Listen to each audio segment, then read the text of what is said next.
Hello friends, how are you? Please subscribe my channel for daily new update. President Donald Trump said this week that tariffs on U.S. neighbors Canada and Mexico will arrive Saturday. The two nations are not only close geographically, but economically as well. The business between the North American nations now exceeds China, totaling $1.8 trillion in 2023. That is far greater than the $643 billion in commerce that the U.S. did with China in that same year. Following are just a few imported goods that could be hit first. Of Grenade lobbed into auto production. For decades, auto companies have built supply chains that cross the borders of the United States, Mexico, and Canada. More than 1 in 5 of the cars and light trucks sold in the United States were built in Canada or Mexico, according to S&P Global Mobility. In 2023, the United States imported $69 billion worth of cars and light trucks from Mexico, more than any other country, and $37 billion from Canada. Another $78 billion in auto parts came from Mexico and $20 billion from Canada. The engines in Ford F-Series pickups and the iconic Mustang Sports Coupe, for instance, come from Canada. You have engines and car seats and other things that cross the border multiple times before going into a finished vehicle, said Cato's Lincecum. You have American parts going to Mexico to be put into vehicles that are then shipped back to the United States. You throw 25% tariffs into all that, and it's just a grenade.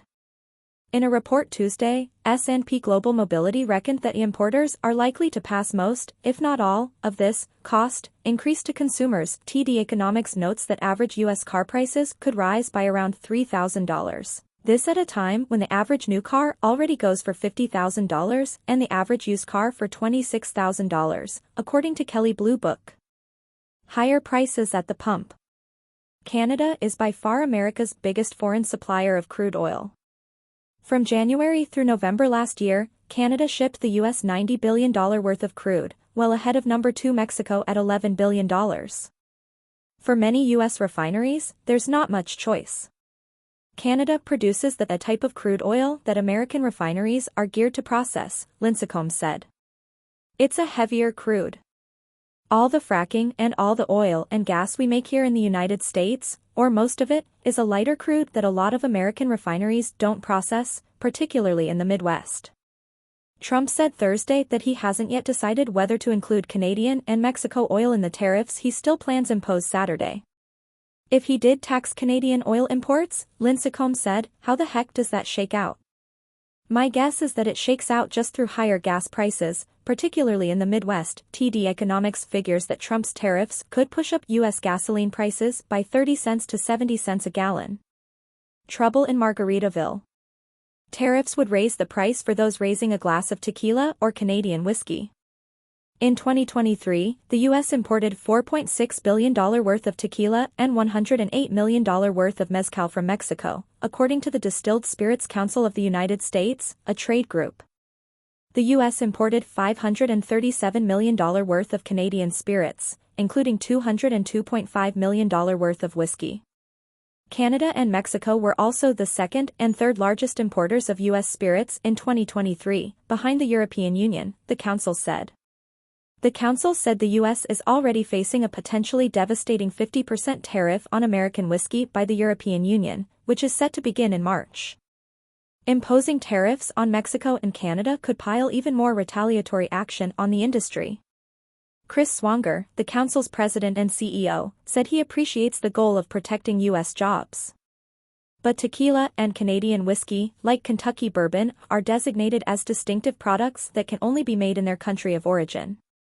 At the end of the day, tariffs on spirits products from our neighbors to the north and south are going to hurt U.S. consumers and lead to job losses across the U.S. hospitality industry, just as these businesses continue their long recovery from the pandemic, Swanger said. Expensive avocados, just in time for the Super Bowl. For American consumers still exasperated by high grocery prices, a trade war with Canada and Mexico could be painful. In 2023, the U.S. bought more than $45 billion in agricultural products from Mexico, including 63% of imported vegetables and 47% of fruits and nuts. Farm imports from Canada came to $40 billion. A 25% tariff could push prices up. Grocery stores operate on really tiny margins, Lincecum said. They can't eat the tariffs, especially when you talk about things like avocados that basically all of them, 90%, come from Mexico. You're talking about guacamole tariffs right before the Super Bowl. U.S. farmers are nervous, too, that Canada and Mexico will retaliate by slapping tariffs on American products such as soybeans and corn. That's what happened in the first Trump administration. China and other targets of Trump tariffs hit back by targeting the president's supporters in rural America. Exports of soybeans and other farm products dropped, so Trump spent billions of U.S. taxpayer money to reimburse farmers for lost sales. President Trump was as good as his word, said Mark McHargue, a Central City, Nebraska, farmer who grows corn, soybeans, popcorn and raises hogs. It did take the sting out of it. That's for sure, but he would prefer to see the government push to open foreign markets to American farm exports. We would rather get our money from the market, said McHargue, president of the Nebraska Farm Bureau. It doesn't feel great to get a government check. Associated Press writer Josh Boak in Washington contributed this story. U.S. farmers are nervous, too, that Canada and Mexico will retaliate by slapping tariffs on American products such as soybeans and corn. That's what happened in the first Trump administration. China and other targets of Trump tariffs hit back by targeting the president's supporters in rural America. Exports of soybeans and other farm products dropped, so Trump spent billions of U.S. taxpayer money to reimburse farmers for lost sales.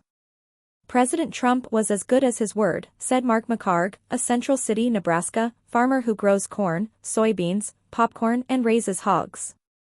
It did take the sting out of it. That's for sure, but he would prefer to see the government push to open foreign markets to American farm exports. We would rather get our money from the market, said McHargue, president of the Nebraska Farm Bureau. It doesn't feel great to get a government check. Associated Press writer Josh Boak in Washington contributed this story.